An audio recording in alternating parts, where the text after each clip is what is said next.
The U.S. economy grew at a strong 4.2% annual rate in the April to June quarter, the best showing in nearly 4 years, as growth stayed on track to produce its strongest full-year gain in more than a decade.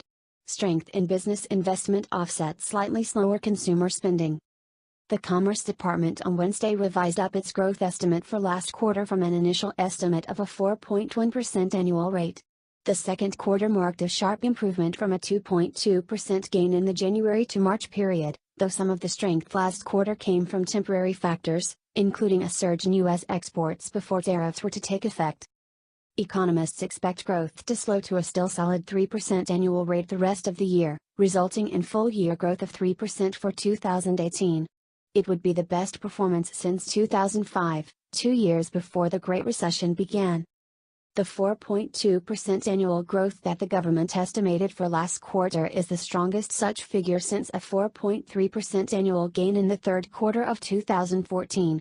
The expectation of 3% growth for 2018 as a whole would be up from gains of 1.6% in 2016 and 2.2% last year.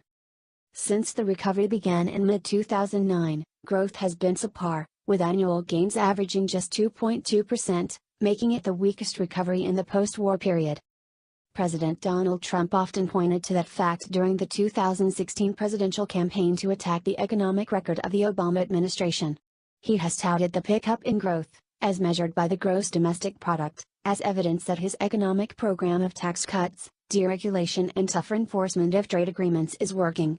Last month, Trump proclaimed that the GDP figure showed that the United States was now the economy envy of the world.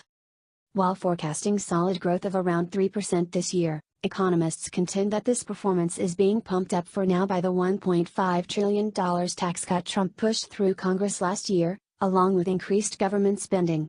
Many analysts say they think that those factors will begin to fade starting next year and that by 2020, growth may even slow enough to edge the economy close to a possible recession. Wednesday's GDP report shows that consumer spending, which accounts for about 70% of economic activity, expanded at a strong annual rate of 3.8% in the second quarter, down slightly from an initial estimate of 4% growth in consumer spending. But that downward revision was outweighed by other factors including stronger business investment, which grew at a 6.2% rate, driven by spending on such items as computer software,